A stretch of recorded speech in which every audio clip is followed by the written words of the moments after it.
Don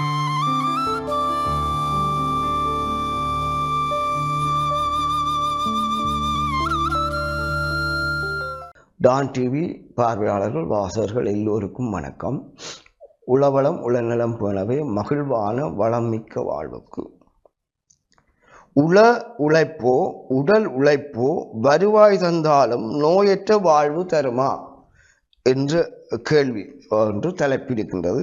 என்ற தலைப்பில் எப்படியாவது வருமானம் ஈட்டுவது முனைவது தங்கள் மன உறுதியை காட்டும். உழைப்பு என உடலை கவனிக்காது விட்டால் உடல் உறுதி கெட்டு போகலாம் என்பதை விளக்க விரும்புகிறேன். இன்றைக்கு நீங்கள் திறன்பேசிகளோட பல பட்டிமன்றங்களை கேட்க வாய்ப்பு இருக்கும். இவ்வாறு தான் நானும் அறிவை பொறுக்கி கொண்டிருக்கிறேன். என்ன நானும் பேசணும் இல்லை, அப்போ நானும் அறிவை பொறுக்கி கொண்டிருக்கிறேன். அப்போ ஒரு பட்டிமன்ற பேச்சாளர் பேசினார், நாங்கள் உழைக்கிறோம் என்று சொல்லி எங்க அரச வேலை, பிறகு பகுதி நேர வேலை, பிறகு சிறப்பு வேலை, பிறகு ஓய்வு நேர வேலை என்று வேலையை அலைகிறோம். பெற்றாரோட சேர்ந்து சாப்பிட இல்லை. வேலையாக வருமானத்தை கொண்டு அலைகிறோம். பஞ்சாதி பிள்ளைகளோட கூடியிருந்து தின்னது இல்லை. வேலையாக அலைகிறோம். சரியோ, வீட்டில் ஒரு நாள் நின்று அப்பா அம்மாவையோ பஞ்சாதி பிள்ளைகளை பார்க்கறது காலையில். அங்க உறவு முறிகிறது, உள்ளத்துல ஏனையோருக்கு மனத்தாக்கம் ஏற்படுகிறது. உங்களுக்கு வருமானம் இலக்கா இருக்கலாம், ஓடி உழைக்கலாம், ஆனா இழைத்து போனால் மருத்துவமனைக்கு உழைச்சலாம் சில உழைப்பு. இதான் அந்த பட்டிமன்ற பேச்சில் நான் உறிஞ்சி கொண்டது.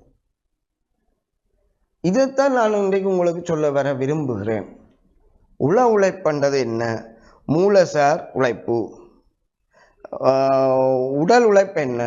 உடல் வலுவை பாய்ச்சி செய்கிற உழைப்பு.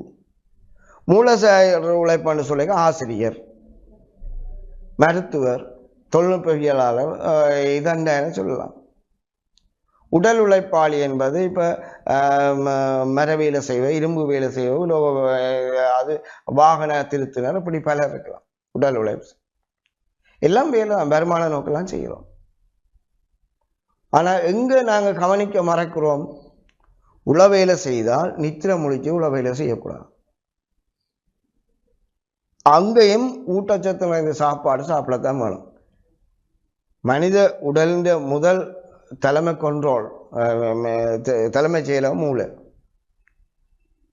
மூளைக்கு சக்தி இருக்கும், அப்போ மூளை வேலை செய்யலாம். உடலுக்கு சக்தி இருக்கும், அப்போ உடல் வேலை செய்யலாம். அப்ப நீங்க சாப்பாட்டை மறந்து உறவுகளை மறந்து வருமான நோக்கில் செயற்படுவதனால நீங்கள் நோய்வாய்ப்பட வாய்ப்பு இருக்கு. பெற்றார் உற்றார் உறவினர் கவலைப்பட வாய்ப்பு இருக்கு. உளவேலை செய்வோர் நல்ல நித்திரை, 8 மணி நித்திரை எல்லாருக்கும் வேணும். பகல்ல நித்திரை கொள்ளக்கூடாது, ஏதாவது வேலை செய்வோம். உள ஆரோக்கியம் பார்க்கணும், உடல் ஆரோக்கியம் பார்க்கணும். அதே வேளை வருமான இலக்கு குறித்து நாங்கள் பயணிக்கலாம். எந்த உழைப்பையும் பாவித்து வருவாயிட்டலாம். உடல் நலம் கெட்டு போகாமல் பார்த்து கொள்ள வேண்டும்.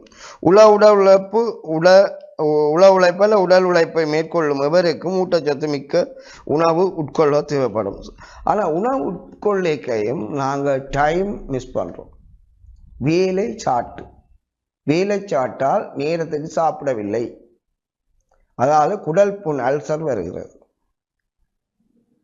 ஆகவே 8 மணிக்கு நீங்க காலை சாப்பிடணும், 8 மணிக்கு சாப்பிடுங்க. சரி, கொஞ்சம் அரை மத்தியாலம் பிந்தி சாப்பிடுங்க. மத்தியானம் அந்த டைமுக்கு சாப்பிடுங்க. இரவு அந்த டைமுக்கு சாப்பிடுங்க. நேரத்துக்கு சாப்பிடவில்லை என்றால் குடற்புண் வரும். ஏனென்று சொன்னால் நீங்கள் 4 மணித்தியாலம் இடைவேளை விடவில்லை சாப்பிட்டதுக்கு. சாப்பிட்டா 4 மணித்தியாலம் சமிபாடு அடைய இடைவேளை விடுங்கள். சும்மா ஒரு டீயும் வடையும் பண்ணிட்டு நீங்க பெரிய ஒரு மிதிவடி எடுத்தீங்கன்னா ஒரு முளத்தில் நிற்கும். அது இருந்தாலே ஒரு சாப்பாடு மாதிரி வந்து அது சமீபாடைய 4 மணித்தியாலம் எடுக்கும். ஆகவே வயிற்று கூடாது. ஒரு பிஸ்கெட் மேரி பிஸ்கெட் 1-2 ஒரு டீ குடிங்க, பிரச்சனை. பெரிய சாப்பாடு அளவு சாப்பிட்டீங்கன்னா சமீபாடைய குழப்பம் வரும். ஆகவே வேலை என்னும் வருமானம் என்று நோக்கும் போது உள ஆரோக்கியம், நித்திரை, மற்றது உடல் ஆரோக்கியம், உடற்பயிற்சி, மற்றது சத்தான சாப்பாடு உண்ணுதல், இவையை கவனிக்காமல் விட்டால் ஒன்று உறவுகள பிரிவு, மற்ற உங்களுக்கான நோய்வாய்ப்பட்டு உடல் நலம் கெட்டுப்போதல், உடல் நலம் கெட்டுப்போதல் ஏற்பட வாய்ப்புண்டு. ஆகவே உணவு பரிமாறும் போது அது குடும்ப நிலை, நிதி நெருக்கடி கருதி ஓடி ஓடி உழைப்பதும் களைத்து போக நிலைத்து போவோம் மருத்துவமனையில் கிடப்பதுமாக இருக்கக்கூடாது. அது எங்களோட வாழ்க்கை இல்லை. அப்போ வாழ்க்கையை திட்டமிடுங்கள். உறவுகள் தேவை. உறவுகளுக்காகவும் நேரம் ஒதுக்குங்கள். வருமானம் ஈட்டுவதற்காகவும் நேரம் ஒதுக்குங்கள். உங்கள் உளநலத்தையும் உடல் நலத்தையும் பேணுவதற்கும் நேரம் ஒதுக்குங்கள். மகிழ்ச்சியான வாழ்வை அமைத்துக் கொள்ளுங்கள் என்று கூறிக்கொண்டு விடைபெறுகிறேன். நன்றி.